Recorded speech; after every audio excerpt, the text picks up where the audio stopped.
Birigwa n'omutwe gwe Birigwa nze sebangako ekigambo ky'amagezi Birigwa kyayogedde sikirabangako ntunuulidde Birigwa for very long time yagenda e Japan nga ambassador yakolayo ki sirabangayo kintu ky'amagezi yaleeta Airtel wano era bagimugobamu n'agenda emengo era ne bamugobayo abantu abamu otunulira laaka yaabwe kakati wano tulina omusajja asinza ekisiraani bamuyita mayengo abeera mu bintu yetafuna mulimu oba yobadde olowooza nti mukazi we ye yamupepese mukozesa nalaba ku muka Bobi Wine yalaze walala ekiro ebyobufuzi ebyo bibeeramu Museveni yatugamba kulaba mukamwa buli kaseera omuntu alina okwogera ku munne kino nakiri never talk politics tumumanyi but never say nti oli lujuuju kwotabulyanga ku mwenge nange benyondo omutwe wetondera Obuganda lwekimwe be betondera wetondera mengo wetondera yango kyogere wange benyondo omutwe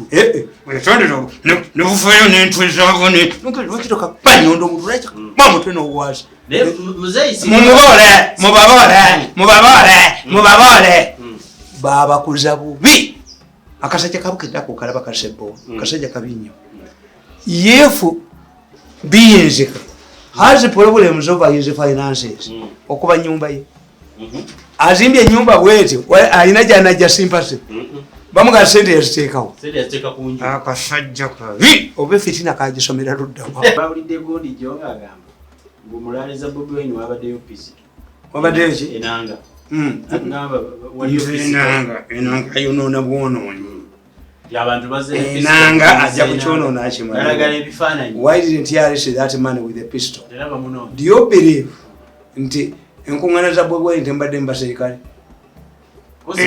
naye Enanga lwaki tanuuna kuvu can tell anybody nga bwe nabagamba nze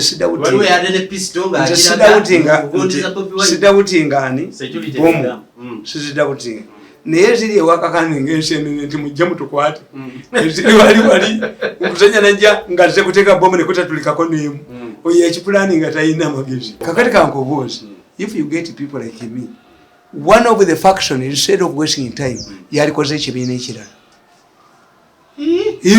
muntu bwe yakola yafuna ki yes muntu bwe yagenda andi nkubulidde yali awunyeza yadde kubawa mu 1980 tebalina mitwe tebaliizoninga tebamanyi bya history look at the history obete yasangamu Uganda National Congress eya Musaazi n'agivaamu n'akola UPC ani yafuga eggwanga epate nti Uganda National Congress eyinaki pate zammwe zina property is it religion Nkuluma yagenda okutuuka eggana waliwo ekibiina kimwe kyetwa South African yani Gasiya he broke from it the conservatives ruled Ghana yagikola ki in 1969 Obate banned all the political parties and declared a single party state for Uganda, de facto single party state. But the goodness of a political party, a party that has died a natural death, has no chances of survival. A party that has been banned declaring a natural death. Is it natural? Oloza mu 69 DP ya mu 1969 it gives them bundles of mu kinana DP ya koma why it had been banned yaina chance of what in 1978 Nasulu yawera express yakomawo ngamini amazogenda kati in express yafa nacho gundi tesobola kudda nekiwanuka yajidukamu nadduka tesobola kudda yafa naturally a natural death tokomawo DP tesobola kudda. Are you advising factions of FDC okukola pattern kolendala pattern gazinatutta olaba ne gundi andi kankobolere kabuleta yakola nini oyo temulika kabuleta nayo muntu kabuleta muntu nze nkola ekibiina nekivanga ekya kabuleta mi nendandika ekibiina ekyobufuzi n'obwere kabuleta yakombanga ebigere byasonyi bya bishop kabuleta ino state omusumba ambonye nogande katumba oyi ntinayo akola ekibiina ekyobufuzi atya aiza no batakaza taina support I start a political party nikifana katumba oyi how Who can associate with Katumba Oyi? Mpozi nga kyamiera nga bakoze kibiina kyabatunda miera. That young man. Yes, abo bakozanye. Why don't these people sit down and form a political party? Bobi Wine bamuyamba. But I think they have seen how political parties perform in Uganda. Nkugambye. Who was thought to be strong. Moi did not even have Moi yafuna ebizibu. Moi yalwanyisa ebibiina by'obufuzi. At one time bakola ekibiina ky'obufuzi nga bakiyita Ford. Moi yayita Secretary General wa Ford. N'alya naye ekyeggulo dina n'amuwa ne sente. Before Sikuku arrived at home, baali bamaze okuba Amawulire gonna nga bagasatulators nti yalidde nani ne gundi ne Moi yalidde naye ekyeggulo. Ford split into two. Ford Asili and Ford Kenya. Yes. Why don't you split into two? FDC Uganda, if you have a historical connection with FDC. FDC Uganda and FDC. Then you fight over FDC. Ono Birigwa n'omutwe gwe Birigwa nzesebanga ko kigendigambe kyamagezi Birigwa kyayogedde. Sikirabanga ko. Ntunulidde Birigwa for very long time. Yagenda Japan nga ambassador yakola yoki. Sirabanga yo kintu kyamagezi yaleeta Airtel Rowan era bagimugobamu. N'agenda emenga era ne bamugobayo. Abantu abamu otunulira aka yaabwe. Kakati wantu ina omusajja asinze ekisirani bamuyita Mayengo. Mayengo abeera mu bintu yetafuna mulimu. Apana. Mayengo. Ujjo muyiteko mu interview ye. From history. Mayengo tafuna mulimu. Yali ne balule yali ne bani. Kakati nkubuulira nti ebibiina tekiteekesako you can even have an independent party. You should not quarrel why the police has taken an upper hand. Ne Bobi Wine bw'ataweebwa mukisa obuvubuka bujja kuvayo nga 10 bye yayogedde talinnya ewaffe. Bwekyange poliisi egaite tulina security yakuwerekera mweje mukwata anti eriye wajja okuva ate muyinsistinga tribalism ebigambo ebisinga okuba ebibi incitement ku Katumba Wamala n'Enadduli kuvuma mukozi who has ever seen mukozi drunk mwali mulabye ku kirabo ludda. Yes. Can Bobi Wine compare himself to mukozi?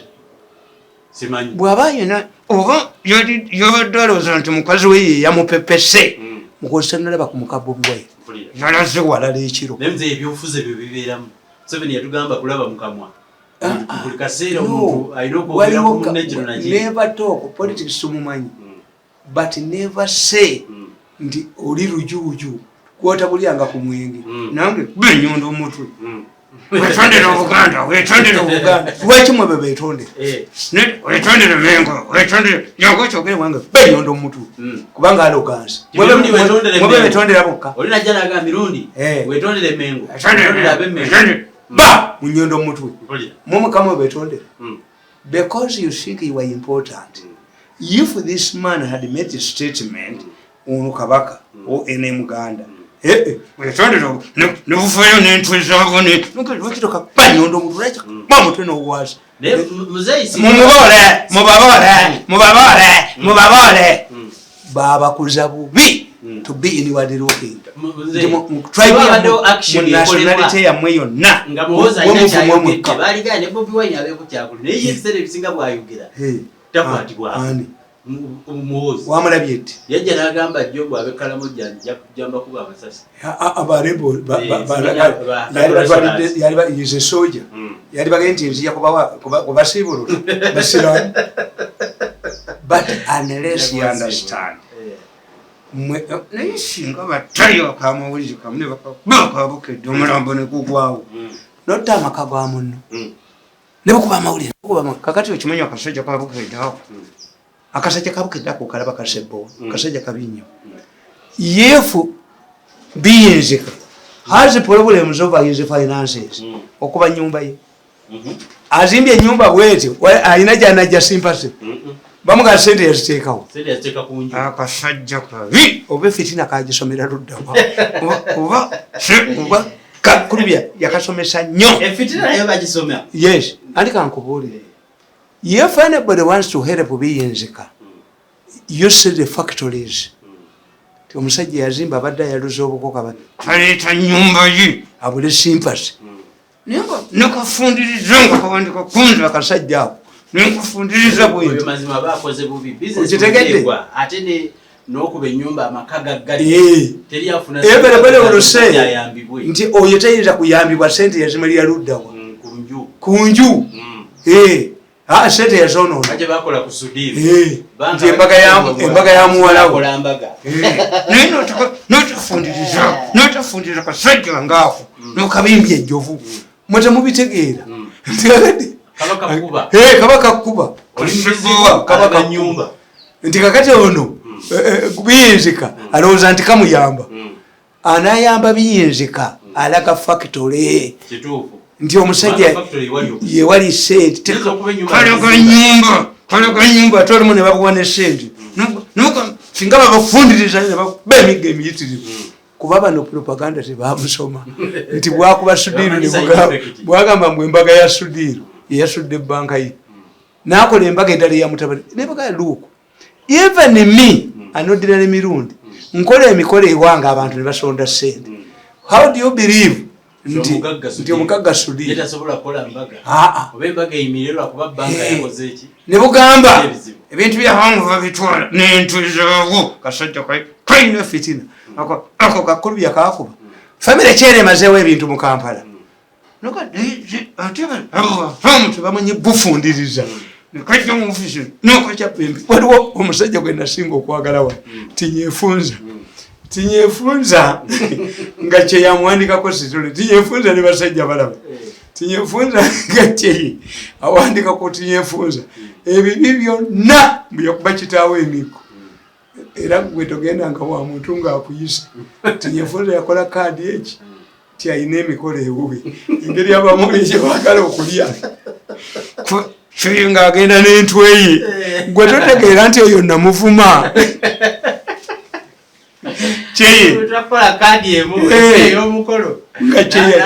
kyeyayingira bakugamba nti tinyefunza yateekawo ekipa ye yawusiki wali ng'azanya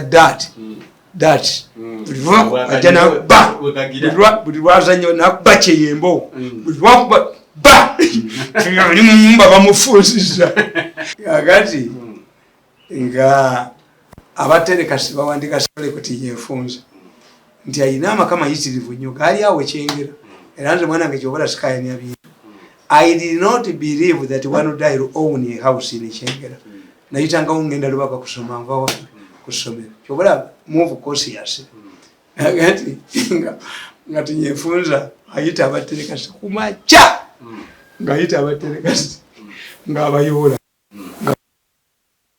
ng'abuuza abayitawo bannange ne nyumba yange nedda ssebo ene nyumba yange nedda ssebo ene nyumba yange olunaku lulamba tinyefunza yakwata owana mubuuze owana tinyefunza yakwata owana ne banne muterekasi n'abasibye olunaku lulamba ku luguudo ng'abuuza abantu tyene ene nyumba yange siyo fe tetubimanyi n'abagamba mugende mukimenyewo owana ayinako nti tinyefunza yamugamba nti genda okuba nti yagundi owana namugamba nti ate oyo ngikuba owana yasiba olunaku lulamba ngaali nani netinyefunza yes media does not mean maligning people malice I don't agree I'm a highly trained journalist general part eri mukwano gwa kisekkanyi bagenda yewola mu UCB billionaires general part yali agiyita marketing nga ne bweyingira mu kiduuka lya general part onywa soda nga tolina kyoguzi bwogula nati yakuwa bbiri marketing strategy naga nti agaba emmotoka waliwo emmotoka eyabulako agiwangudde n'agiwa M.i.S.O semakula general part mukono gumu kakati bamuwaana UCB eyagala okulikira eminga sente zaayo UCB kakati mu bank of Uganda mwalimu omusajja musoga bamuyita Bukumune balwanagana nani ne mwine gwe bagala okujja mu UCB bamulete mu bank of Uganda kakati mwine negatta ne Kigundu bakubani Bukumune bakubani kakati Bukumune chena kugai tribalism people want to associate with those they know ekyokubiri nti teri gundi teri kibiina kya bufuzi kyava mu lutalo lwakiikira kitali tribe. You go to SPLA yani yabadinka you go to South Africa yabaki kubanga obuyekera obulwana nani nabotegeera tribe yo gundi kinyata bamubuuzanga nti lwaki abakikuyu balidde buli kimu mulikuwa wapi? Why didn't you complain that the Kikuyu were dying in large numbers in the forest? Mulikuwa wapi mwalirudde wagatulwa n'abakikuyu? Mwenye eri musajja mukadde nga byogerera ddala nga tabitia nakalaba omwana omuto ayogera tribalism ya Bobi Wine. Sirabanga yo musajja mwana muto alina value kakati gwe bw'ovuma sibaga yanyonyi nga namunya ali kunju ti ate ono babi oba bajja tebalina ndaweya gwali musiyazi ng'ogenda obakebera ennyuma wali musiyazi baŋŋamba nti famire ya Bobi Wine tebyogera omutegeevu. Famire ya Bobi Wine yaguza simanyani ettaka obuwumbi 9 baganda bene bazimba zikalina ezo ziri egomba ndoza yebita anti tagaba ekibi kye tagaba tuvula bamufera akalya yekka era oyo muka Bobi Wine yabaga nti ffe tulina sente abaana baffe n'abazzukulu ze bagenda okulya temumpa kwa minisita bwamu kabavuma ne kavaayo ati nti mbadde nkuwa ekyokulabirako nti basajja balaba naye yakuba kyeye awandika amaliba g'abasajja balaba nti galimu enjaga bagawera agende wabasajja balaba aliyeyo se kakooza mutale yamukuba emiggo ng'alina ku vidiyo twa kyeye yabonaabona n'abantu bawano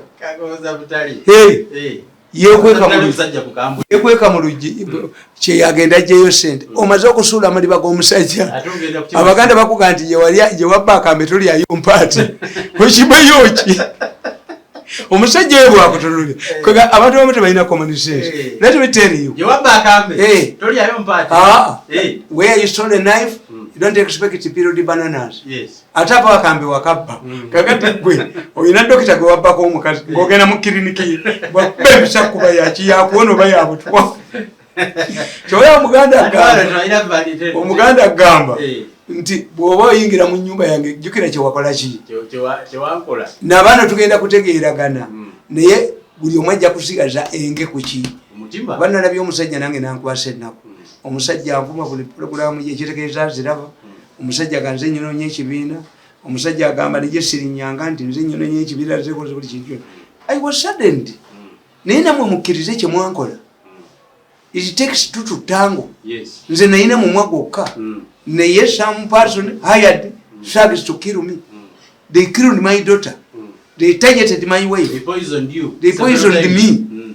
Nze njogeza mumwa ate mwongera gaggawala nkugamba ti omukazi agenda okuzaala mu ddwaliro mujja we nadda mu lujja lw'eddwaliro n'akuba enduulu omukazi agana kusindika balongo mwembaganye kukola ki mumuganye image mu bufunyi naye nze omwavu gwe musabotaaji nze buli kimu.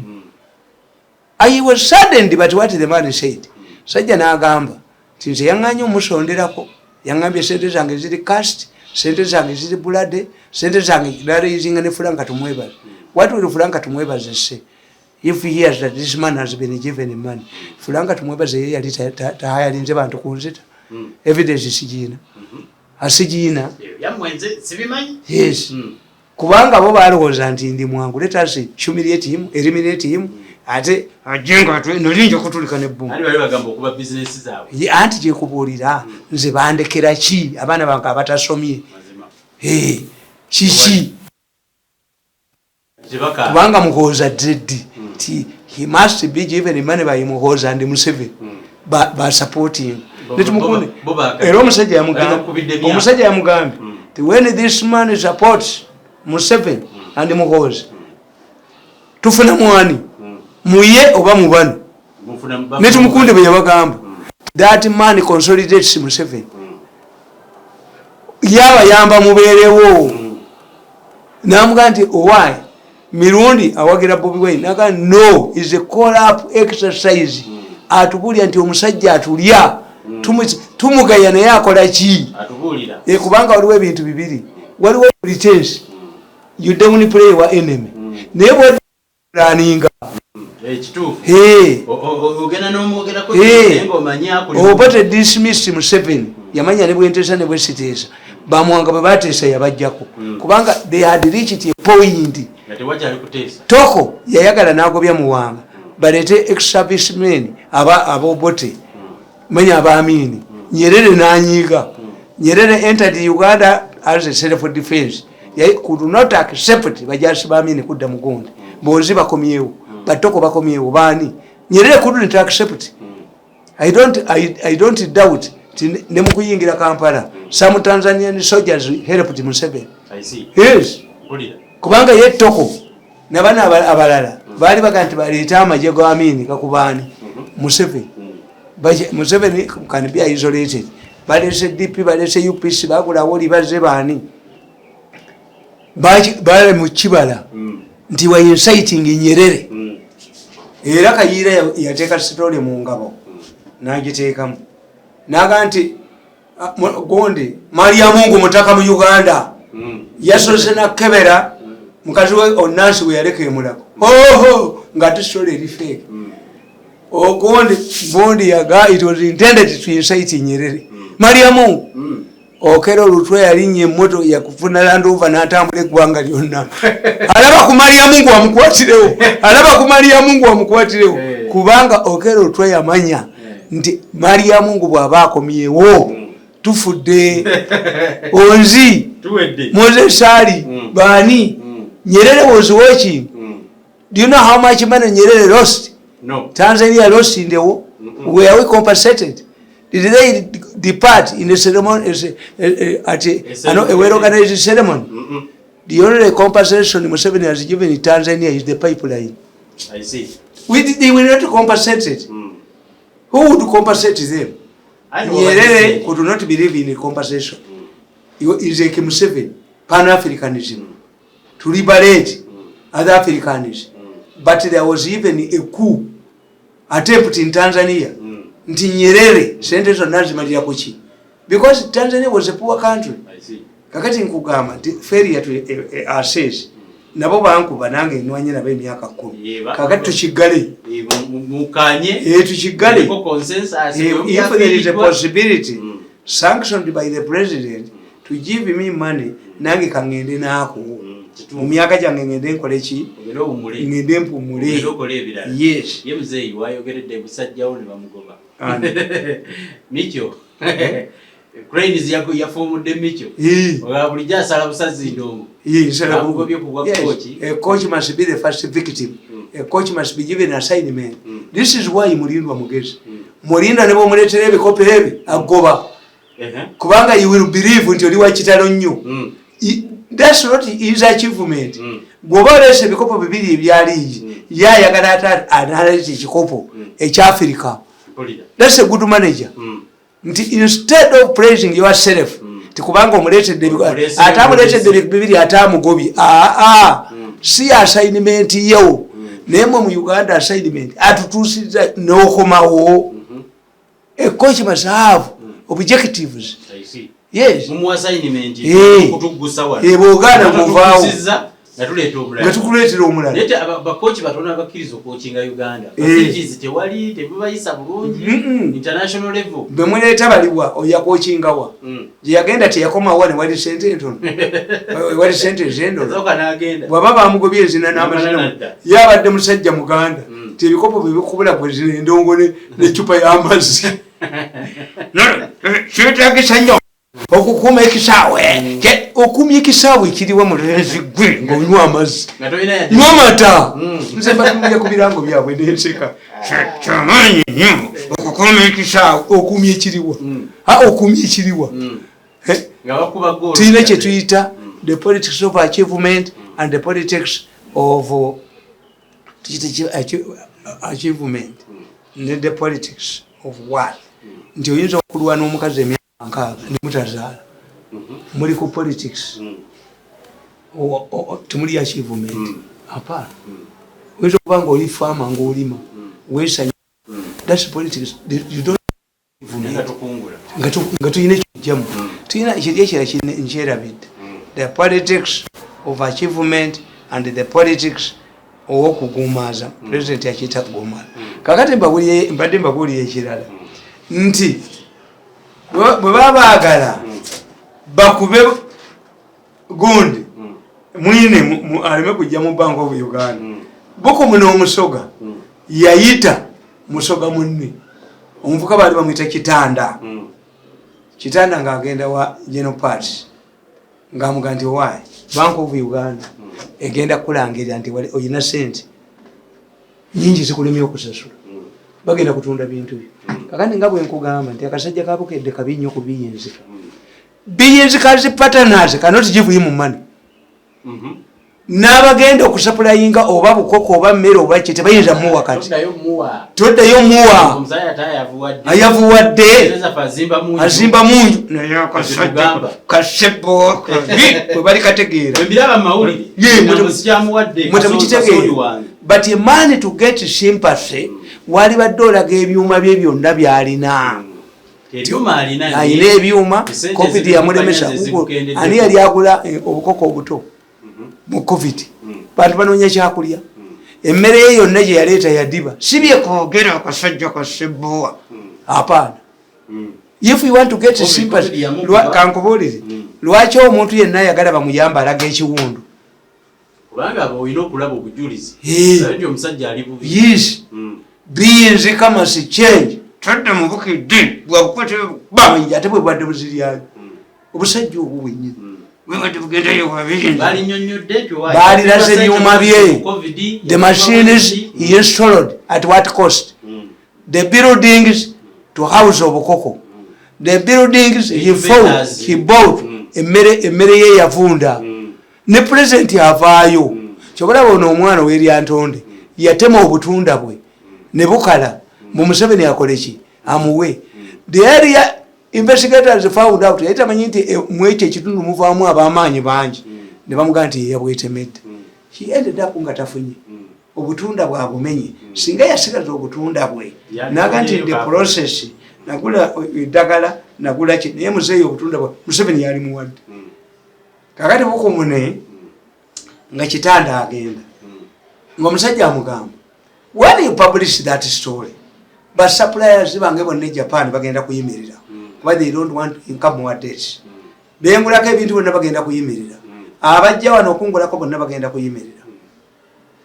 nga alya sente entono as a journalist usually do yalya sente nki ntono ngaddayo kuba sente ze yalya ewa General Party ate bukumune yali ayagala General Party agwe abeere exposed sente ze yajja mu UCB tazikozesezza Kiseka yatambulanga naye kisajja ekyo kyali kifu nnyo Kiseka yali mufu Kiseka yali mufu yeyabadde sente z'eruweero naye don't blame Museveni yateekawo Oluweero Trust Fund ng'ekulirwa Kiseka n'Abumayanyi be baazibba ng'oliyo omusajja bamuyita Lieutenant John Kaddu nakati akyali omuganda wa Lutamaguzi omusajja yagoba abagezi bonna mu district n'alwanyisa Bakiddu Makubuya n'alwanyisa Kisamba Mugerwa ate nga yiti yasoma the best he could get is all of this eventually I don't blame Museveni sente bazibba Luweero Trust Fund ajaji aba citizen balaga ebintu bye bawa mu Luweero Trust Fund they were arrested nga biyitirivu at one time Museveni directed Kiseka bamulekera olukuŋŋaana ekasana n'abantu bamugamba nti ssebo ekiganya nadduli ekiganya abantu okujja wano ebintu byaffe babibba Museveni n'agamba nti as a polite messenger I'll go to the Prime Minister and tell him to come on the account.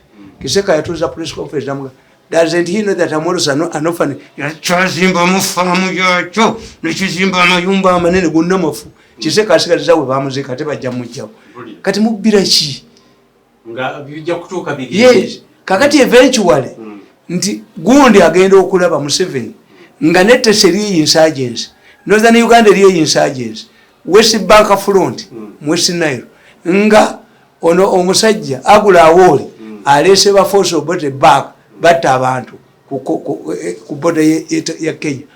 Ekitegeeza attention is shifted from where? From Luwero to other areas, every area we got many Luwero areas. So the government could not, Luwero had lost. Batu kano gamba abazungu temugende Luwero. Many people are interested, but while you contentious areas, one of the scholars, about you peace by argument, who killed more people? Ngabayu peace bagam. Mujeko abamwe bemwatta tunyonyola abasigaddewo. Abayu peace ne bagamba yenale. A victim has killed more people than the vanquished. But for me, it was evidence. It was evidence.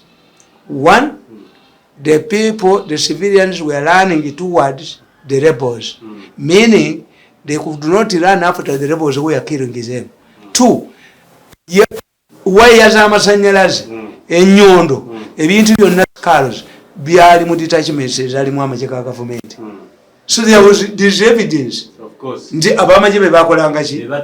Bebattanga abantu. Naye abayipisi babasibajjiribwa. Kati oyo kitanda addayo omusajja ewa General Party. General Party samugamba yogera sente ezikumala nzikuwe omulundi gumwokole ki? Onveeko.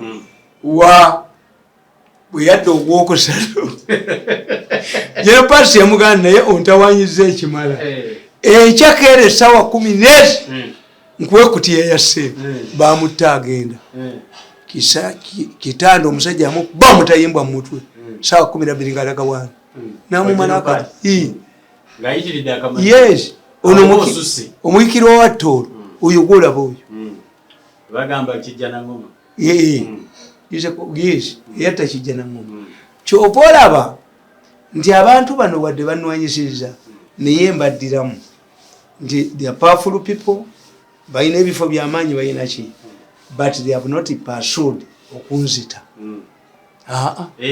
no okujjako eyagula basagizi banzite kuba liizo niye yali ntono he panicked naye bano tebankubye bagadde kunjapowaza kyokka si to force me into peace talks nabo byenjogera bibaluma which we are finally achieve kati je tolwananga na muntu munafu no tolwananga na muntu munafu omunafu ya akube ekigu kituufu nti kati bwe weebuuza gwe kijjana ngoma wali omumanyi kijjana ngoma yali musajja munywa mwenge nga mulema babeera n'omusajja bamuyita kapere banywa walagi waabwe gyabalanga okutamirira n'afumaani n'avuma oyo omukikirwa wa Tooro nti TV yali yaabwe n'agibba ayagala omugo yeyatta ne muganda we kasajja kaki omusajja mulema mutamiivu omutamiivu nga amuvuma ensi yonna ng'emanyi eyo Tooro yali mu Kampala wano ng'eyinamu woofiisi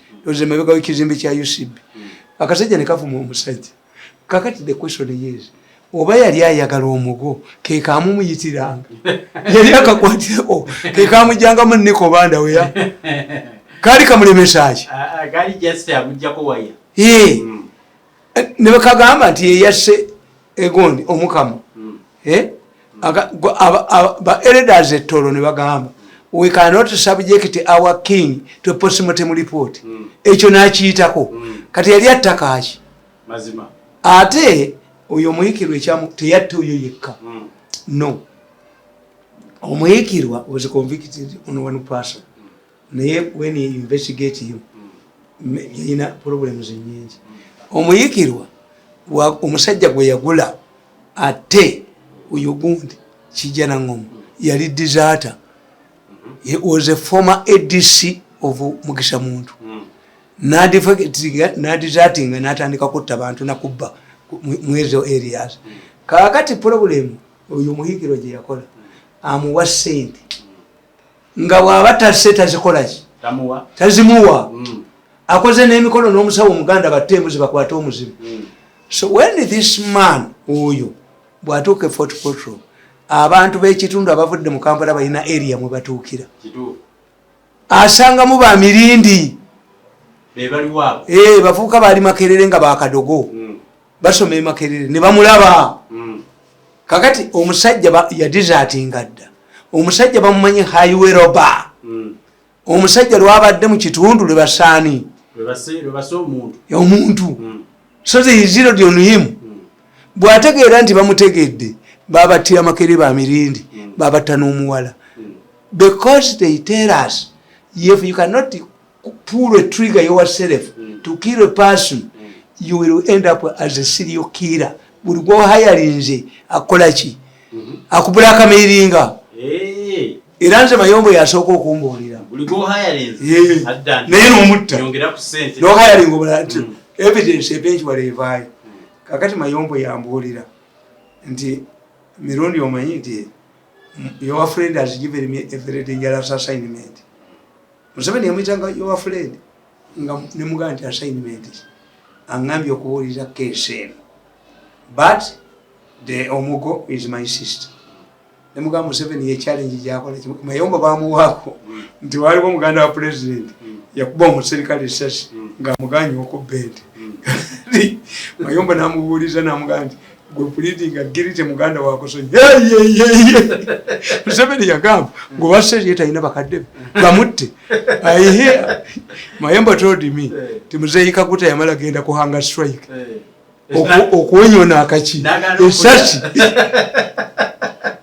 Museveni was tough kakati akuze Mabike nagamba naye nakati ku bintu ebimu aba mukambwe kakati Mabike maya gundi Mayombo told me nti omusajja ali yekwese mugundi yekwese mu hoteli ye Kigali anti ate ono muhikiru yali amugulidde ataba nakola ki abanamutta na reporting ewa Mayombo kati mbangenze mu office yange nga nkuba amawulire gange aga voice nemba nyumiza mu editorial nembaga mumanyi omusajja yatakina mu bamukutte he alleges nti gundi omuyikirwa yeyamugula ho mwalimu omuvuka bamuyita Kalyango n'omulaba bamuyita Mutebi akyali alive nga tebagenda bwamuhikirwa gundi office ye yali luddawa yali oba ku UCB mabega obaawo ku gundi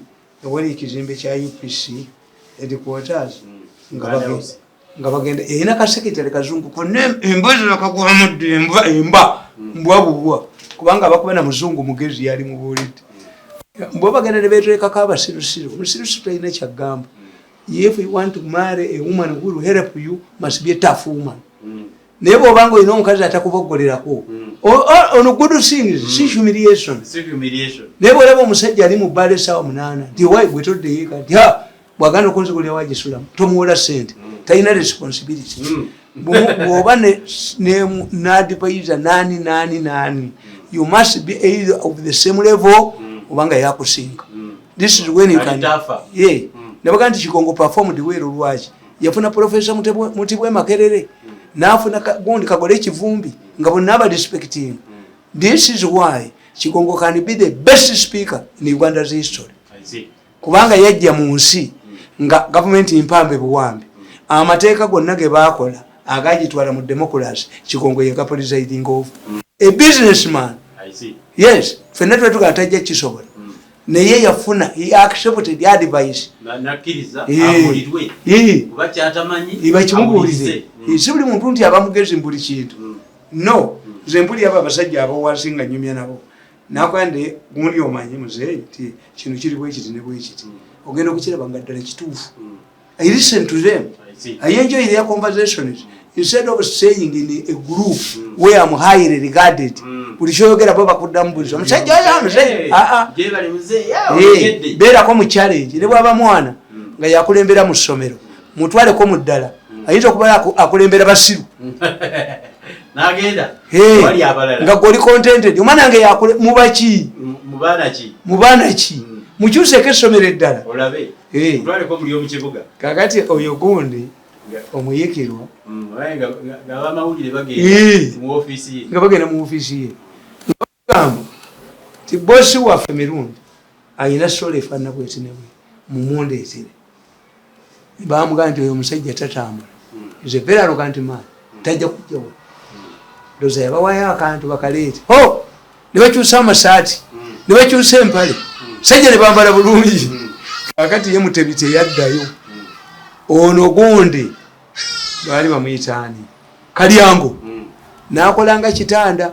nti lufuuse luki lusuku I hear it is alleged kuba waliwo Serwadda beyakolanga nabo bagitanga New Times twali tusharinga offices ezimu kakati New Times Serwadda I think is still around ndowooza Mugerwa yafa mu America I think naye akyaliwo Kalyango bamugamba nti osulawa ti Nyanama Nyanama tujja kuleetera sente ekiro omukulu talina tugenda zikuleetera ekiro mu bbaalaaki nti bbaala bweti Kalyango enkuba yali etandise okutonnya nga banne bamugamba Kalyango is started raining why don't we go home no I have a deal with these people my friends Kalyango bamusanga ku makya mu mwala nga bamwasizza omutwe Kamiro bw'oba omuganda agamba ti amaddira ge gamukolaki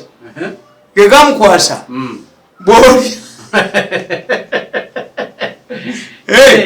bw'oba wefubitira ennyumba y'omusajja alla kyakuwa ebyammwe eddagala lya Kimbowa eri bamazaako emigundi eddagala likola mu lusuku eddagala likola mu makaako alla kyakuwadde ekyo dduka nakyo anti otulo tujja okakana nga bakuvumba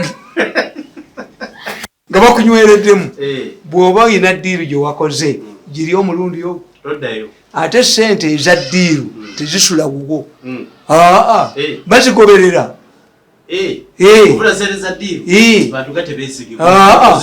bwogabana nazo apaana tezisula wuwo newe tosulayo sente za ddiiru nti atutte miliyoni 2 ate ne mu banka bazisayiningayo abafere mu banka bazisayiningayo nazo oyinza obutazifuna mu banka ovuga kyotera nozikweka mu mpuku y'essabo ate naye tosulayo nodda kubanga tebasobola kutegeera nti eddidde miliyoni 2,200 otadde mu keefu mu ssabo eyo tebakabirayo oba mu ttooyi obusajja ab'amawulire baagala nnyo ssente babagula ate bambi abo nga babiyinzika tebamanyi bano baana bye babazannya nti somebody ayagala okutegeera nti Biyinzika did not cause these financial losses himself ayina okulaga machinery gyayina ayina okulaga Biyinzika investment gyateekamu ebbanja erimulemye okukolaki naye oyo omulenzi gwabukedde ye buli kaseera akulaga makagaani the man did not invest in the money where it was wanted the man decided to buy to build a posh house. Who will sympathize with you? Of course, no one. Era bwebukola bwebukola obwo obusajja bwakuba sebuufu nga bulaga ebyobugagga oyo kabasenga n'ekkulubi ne bukuba obugagga bwa mbuga omulenzi ali mmengo naye ndi mwogera yakolagananga ne Bukedde omanyi nti mbuga omusibira e Sweden batwezitinga nga Bukedde nga waliwo omuvuka w'emmengo bamufere ndi mwogera ne bane bamuttira wano kati yasirika yamanya namugwamu yali asabye ne kabasenga nga basabye mbu batunde ebintu bya mbuga bo babitunde bali kavalingire naye lwakito tumuyingiza kabuli nga ndi mbuga ekigana kuyingiza omulenzi w'emmengo yo kabuli kiki nakasajja nkakono kati ali ku nsi n'obugaalo bindi bwako ne kabula kakayingiza kabuli akayingiza kabuli efitina yako nekagwamu kakati abo babazanyira mu gundi gwe batamanyi muki these people are not helping Biyinzika. A person who wants to help Biyinzika must show photographs of his plant nti abadde atunda enkoko mmeka naye bulaga nekadduka n'entu yako naye nze abasajja abo mboogeredde ab'amawulire mutegeere okwata omutayimbwa okaziziki kaleme kujjawo okulyako sente. A person who wants to help you must highlight what causes you trouble. Kubanga oyinza n'okwesanga nti ennyumba ya Biyinzika yagizimbadde nga this is an audio ki nti embaga ya muwala wa Sudiri nti gundi BMK nekakuba n'entu yako nekakuba obukedde yayonoonya ebintu by'Abaganda nekakuba n'entu yako nekakuba ebintu. Unless you know these people kakati oyo nabye Bobi Wine ajja byogera nti lwaki abamanga lwaki basajja balaba bamuyamba abantu tebabayamba oyo gundi Sekalala mutabani we yakyuba ku ttaka abasajja Sekalala ne Sembule ne bakola kampuni yaabwe omutabani kakyatunda kooko yakyuba ku ttaka abasajja basooka okuzula gundi aba basajja babule bakoze gundi planti eyani kasita bagireetera omulenzi mu Amerika kati yagwa oyo gundi kato yali musajja ng'atunga kyalaani egene nakulabi nga mukwano gwa Idi Amin nga Idi Amin talina uniform emutuuka nga agula lupande n'amutungira kato Amin bwe yawamba n'amuwa okukola uniform za police omwana kato international yagivuga mu motoka z'empaka bawu nagivuga nazizanyiramu nazanya n'agula n'ebyokulwanyisa. Some people don't need help. The others who need help. Yes. Abekuta obulungi. Ndikati oyo omusajja atunda obukoko yali ayina kukola ki? Obukoko gonya zezibulia. You know it? Nti gonya waliwo omusajja ayina gonya wano ebuwamu yasinga okugula obukoko obuto. Gonya bwebulia. Kakati inaabusensi mu COVID emmere tetambula. Obukoko obuto tewali abugula kuko dufeed obukoko naye okulya n'abaana be naye enkoko zennyini zebaali balunzi nazo zaakuzimba endala zaafa. But this man has not helped. Akasajja kakeera kuba amawulire n'obugwako n'obuga bwe mulitegeera abasajja baabukedde mulisingizaako owabukedde nankinyonyoka akasajja bakayitaani Seeguya nali nabawulidde edda ku byuma byange musajja yagambye nti yazi magiki siina magiki naye kyendabikira mwekwata mwekka siina magiki naye omusajja yabulidde munene nti omusajja alina magiki omulala yamugaa nti fetishes nina mayembe nti lwaki abikwata era yamugambye nebyetwogedde wano agenda kubyogera abirabye alina fetishes ayinaki yes nange n'amaanyi gange wegali inamanyi gange amajene gange wekakolera twawulidde gundi gyo ng'agamba ng'omulaliza Bobi Wine wabaddeyo pisi wabaddeyo ki Enanga Enanga yonoona bwonoonyi abantu bazze Enanga ajja kukyonoona akimanyi ebifaananyi. Why didn't he arrest that man with a pistol? Do you believe nti enkuŋŋaana za Bobi Wine tembadde mbaserikale Enanga lwaki tanuuna kuvu can you tell anybody nga bwe nabagamba nze sidawutingani bomu sizidawutinga naye ziri ewakakani ng'ensenene nti mujja mutukwate eziri wali okuzanya najja nga ze kuteeka bomu ne kutatulikako n'emu oyo ekipulaani nga talina amagezi apaana omuntu yenna yagala okudamejinga okutulisa bomu ekyo tikati kayanja bajja muzimbira ekisenge bamuzimbira eki bamuzimbira eki twalati people lwaki kwekerezea tekwaliko webateka bomu no Catholic Church why was Catholic Church ey'amaanyi eyakakande nga tebagiteekako eyani ebyo byonna byemwogera mwogera kwekalubiriza bulamu nti mujja kukola ekintu kijja kujja abantu bakigaane kwafa abategeevu kasatugaana ngate bituufu many people kasambu birundi ayogera are you saying nti enkuŋŋaana za Bobi Wine zibadde teziri mu baserikale bapisto nitwetaaga nti tutwaziga Enanga Enanga bamugalireko mu ttooyi Enanga ekintu agenda kisuula ajja kutwala mu kooti no kasi Enanga ajjayo omutwe he doesn't know how to handle information not at all ate kati ombuulidde is honest Enanga mukatuliki very honest man abakola ebintu ebyo baba baswayiri yesu police eyina powers to review ne Bobi Wine yakugenda 2 weeks nabale ekintu kya mu 2 weeks police neekuleka with no incident you can misuse let me tell you singa nine mundu wano nga mazina yibanga ddene bwe nkuba omuntu babala banga lye namala nayo misuse of firearm oba kikozeseza omulundi gumu oba sigumu Bobi Wine amaze n'atambula eggwanga lyonna until he messed up himself oba aliwe yakamuwadde akapapula oba yabadde excited oba yabadde luddawa yakoze ensobi his utterances zabadde mbi naye nze ngamba ne Muhoozi don't overreact it Muhoozi alina advantage whenever yataaka Muhoozi he does not respond yinga akireka kikuba gwe wennyini gwe kyekubira kati Bobi Wine bakwata na tribal net kigambo mubi and a politician is killed by one statement I'm telling you okola byonna bene kiwanuka had the chances of ruling Uganda naye abamubuuza nti Muteesa naawe ani anagendeka wa munne clarification yali nti we shall decide when the need arises. I'm not seeing this possibility of meeting Muteesa or calling me or what.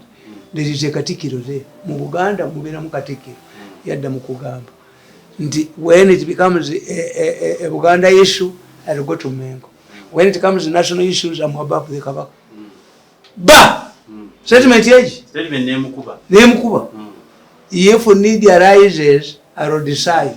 I cannot go to think about crossing the river until I reach it. Kyamulema nekimukuba obote yagamba nti egudu Muganda is a dead one.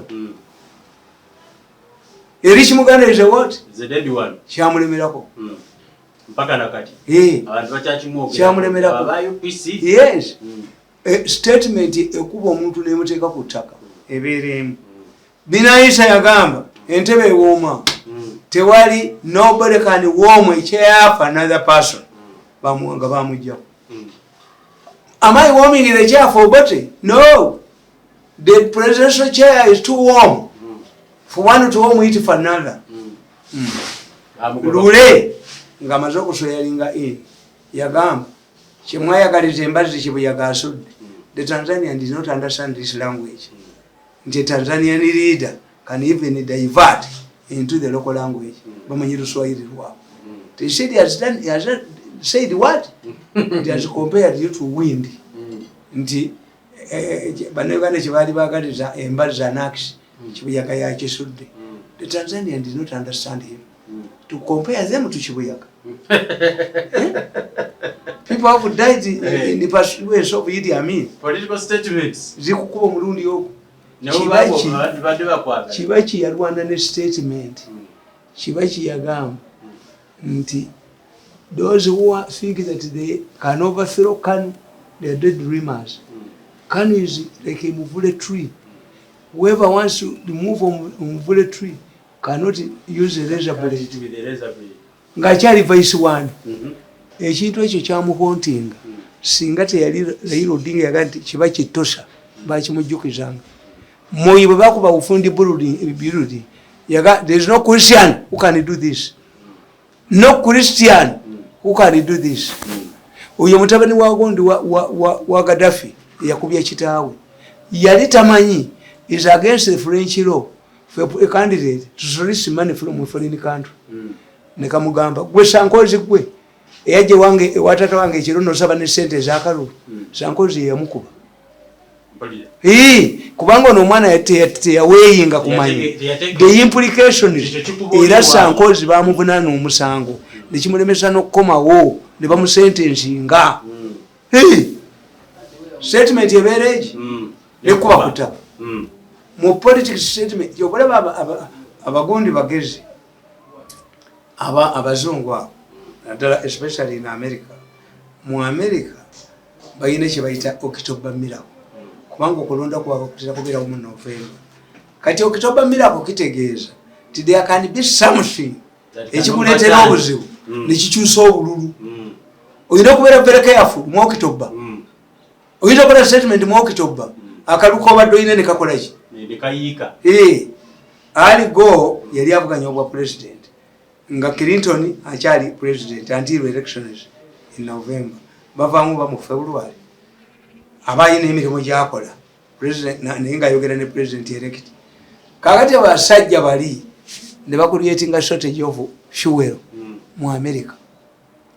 Gondi Clinton abantu ne bakaaba Ali go anasaba Clinton to use American reserves. Bush yagamba these are weak people. This is the reason why they should go together. Why? American reserves can only be accessed to in case of war. It's their failure to bring oil from Arab countries. Bagin yachiba kubya Bush. So when a politician nga ine ebintu byayogera ebya tribalism obyewala anybody asasula omusolo abatasasula bali tribalism zei yogera obwavu yogera obwavu ekyo kyo kikondebwako yogera obwavu bala abamuseveni nga banyiga nnyo andi nkubuulira nti tewali akola kintu nga ayagala bakyogereko ekituufu. Yes, buli omu akikola. My openness has caused suffering from my family. Yes. Nayogeranga ebintu nga bibakwatako nga babikola ne baga abakyayogerako trainer mujja kumpewo mukole mutya nga gwe bazanyirako naye ali aloga nti ngabo. No, sinzi kujogebwa tukubagane oba nyambala empale mwabo abakazi bano babanobe naye nga sijogeddwa. Yes. But if they had done one thing, if they had approached me in a polite way, tulimbwa tubagera naffe tulimbwa tujja kusomesa ebyo tebikola. Somebody can cause you trouble. Waliwo omusajja manyi nze mbayamba nnyo because I've been here for many years. Mbayamba nnyo. Paulo Mwanga yagamba nti ensi egula mirambo. Waliwo omuserikale gwe baali basse mutani wa Musoke naga Musoke omwana gwe wampa wuyo mukobeza mu kofi naye ensi egula mirambo nga mulimu owo kyakontinga muwange ensi egula mirambo. She wanted him. Ensi egula mirambo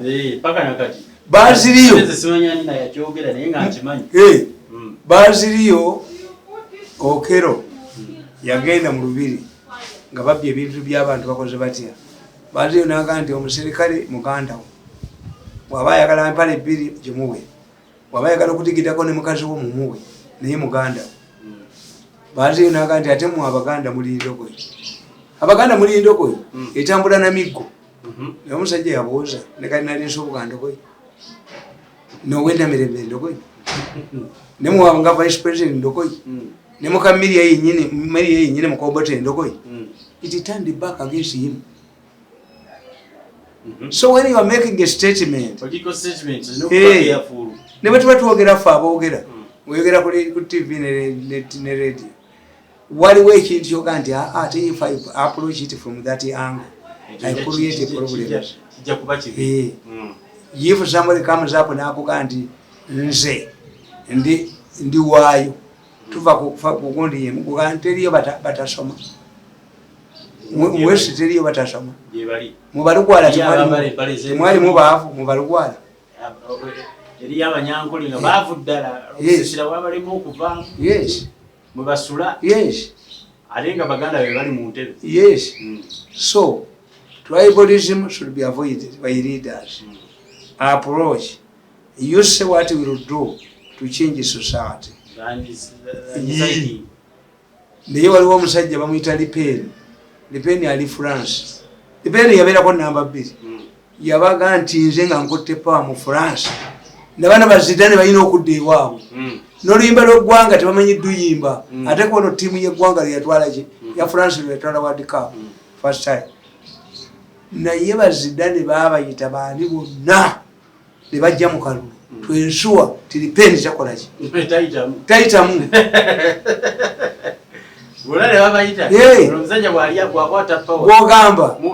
ogamba nti oyo gondi bamukubiraki ono w'omu America Trump I'm going to close the Mexican border nzimbewo ekisenge abantu balina okudda ewaabwe gye baava neto erina okubanga basobola okwesasulira sente za security American taxpayer talina basasulira you are fighting the foundation of America abakuba mu ngalo bwebali the well thinking members of society bakitwala batya bulijjo bwe mba mwogera mutwale siba n'abayaayi abayaayi waliwo ki ate baffe kankubulye mu byalo kuleka ogende mu byalo balina omuze ogw'okuwa abatamiivu ssente babavumi nga mufiiriddwa